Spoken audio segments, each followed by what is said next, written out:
राजस्थान में चुनाव सर पर है और दोनों बड़ी पार्टियों में अंदरूनी हलचल भी चरम पर पहुंच गई है।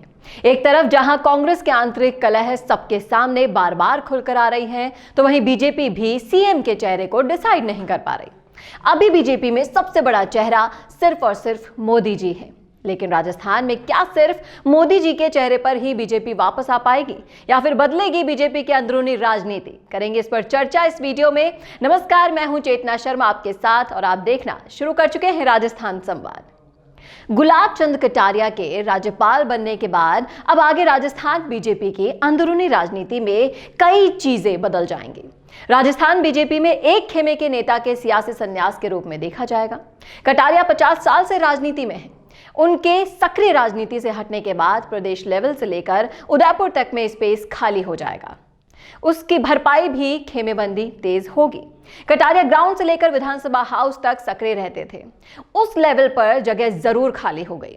उस खाली स्पेस को भरने से नए समीकरण तो बनेंगे ही, नए नेताओं को भी मौका मिलेगा। बीजेपी में अभी पूर्व सीएम वसुंधरा राजे, प्रदेश अध्यक्ष सतीश पूनिया, केंद्रीय मंत्री गजेंद्र सिंह शेखावत, लोकसभा अध्यक्ष ओम बिरला, सांसद किरोड़ी लाल मीणा के खेमे हैं। इन खेमों के अलावा भी कई नेताओं के अपने खेमे हैं। कटारिया के राज्यपाल बनने के बाद इन खेमों के नेताओं में अब उम्मीद जग गई है। सक्रिय राजनीति से एक नेता के रिटायर होने के बाद कई के लिए अवसर बनेंगे। बीजेपी में अभी केंद्रीय हाईकमान बहुत मजबूत है। ऐसे में नए नेता प्रतिपक्ष से लेकर अगले विधानसभा चुनाव में चेहरे तक फैसला वहीं से होगा। खेमेबंदी से लेकर हर समीकरण उस वक्त ज्यादा बड़ा नहीं होगा। बीजेपी में पूर्व सीएम वसुंधरा राजे से लेकर सीएम चेहरे की दावेदारी करने वाले नेता लगातार सक्रिय हो रहे हैं। नए नेता प्रतिपक्ष पर आने वाले चेहरे से भावी राजनीति के संकेत भी मिलेंगे। बड़ी राजनीतिक पार्टी का टिकट चाहते हैं और उस टिकट से जीतकर नेता बनने का भी इच्छा रखते हैं, लेकिन प्रचार के लिए अभी भी वार त्योहार के पोस्टर बनाने का पुराना तरीका ही अपना रहे हैं। राजनीतिक प्रचार के लिए पोस्टर हुआ पुराना, वीडियो इंटरव्यू का है जमाना। राम मीडिया वर्क्स आपकी राजनीतिक प्रोफाइल को पावरफुल बनाने के लिए लाए हैं स्पेशल डिजिटल पैकेज, जहां प्रदेश के लाखों सब्सक्राइबर्स वाले डिजिटल चैनल के रिपोर्टर, कैमरामैन लेंगे आपका इंटरव्यू। और वो उन चैनल्स पर प्रसारित होगा जिन्हें पहले से लाखों लोग सब्सक्राइब किए हुए हैं और जिनके करोड़ों में व्यूज है। तो छोड़िए पुराने तरीके, अपने इंटरव्यू, कैंपेन्स और इवेंट को कीजिए जमे जमाए चैनल्स के जरिए वायरल। ज्यादा जानकारी के लिए नीचे दिए हुए लिंक पर क्लिक कीजिए। तो वहीं गुलाब चंद कटारिया का भी कहना है कि वसुंधरा राजे की भूमिका रहनी चाहिए।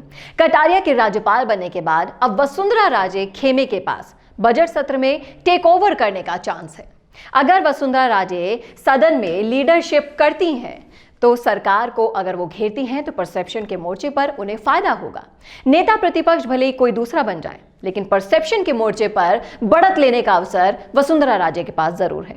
हालांकि विपक्ष में रहते हुए अब तक राजे की सदन में मौजूदगी उतनी प्रभावी नहीं रही है। गुलाब चंद कटारिया सदन में फुल टाइम बैठे रहने वाले हैं।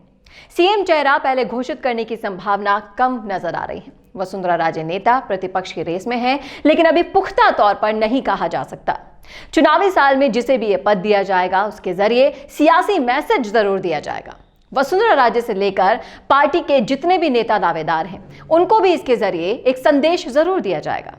प्रदेश प्रभारी से लेकर केंद्रीय नेताओं ने पहले भी साफ कहा था कि चुनावों में मुख्य चेहरा पीएम मोदी का ही होगा। इससे साफ है कि बीजेपी पहले सीएम का चेहरा घोषित नहीं करेगी। बीजेपी ने बाकी राज्यों में भी यही किया था और अब मोदी जी को ही भुनाने की कोशिश बीजेपी करने वाली है। कुछ अपवादों को छोड़ दें तो अब चुनाव के बाद ही सीएम पर फैसला होगा। राजस्थान में भी वही मॉडल अपनाया जा रहा है। पिछले दिनों जिस तरह से पीएम ने राजस्थान में रैलियां और कार्यक्रमों की शुरुआत की थी, उससे साफ है कि स्थानीय नेताओं की जगह मोदी को ही अब फेस बनाया जाएगा बीजेपी का। अब हम आपको वसुंधरा राजे का प्लस पॉइंट और माइनस पॉइंट दोनों बताते हैं।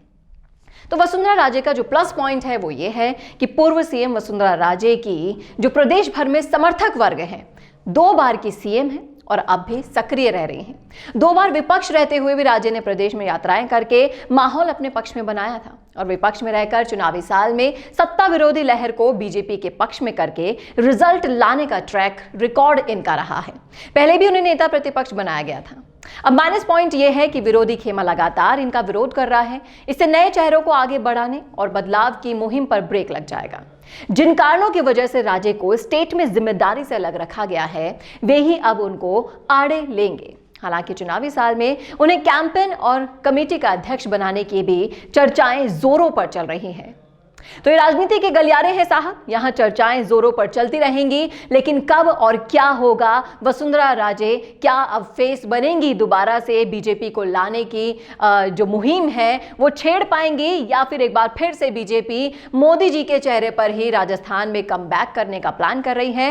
ये तो आने वाला वक्त ही बताएगा, लेकिन जो भी होगा अपडेट आप तक पहुंचाएगा राजस्थान संवाद। इसलिए जुड़े रहिए हमारे साथ और देखते रहिए राजस्थान संवाद। नमस्कार। कैसा हो अगर आपकी वीडियोस की सारी नीड्स का आपको एक ही जगह सॉल्यूशन मिल जाए तो, और वो भी हाई क्वालिटी, फास्ट और अफोर्डेबल अंदाज में।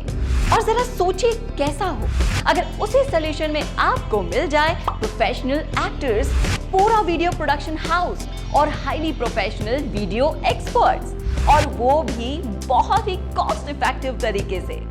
और कैसा हो कि ये सब भी आपको डिजिटली डिलीवर हो जाए सिर्फ कुछ क्लिक्स में, जिससे आपका पैसा और वक्त दोनों बच जाएगा। तो अब ये सब कुछ हो सकता है मिशी मीडिया सॉल्यूशंस के साथ। वेलकम टू मिशी media solutions, your one stop solution for fast and affordable videos for business promotion. तो आज ही कॉल करें स्क्रीन पर दिए गए नंबर्स पर, या फिर लॉग इन कीजिए हमारी वेबसाइट पर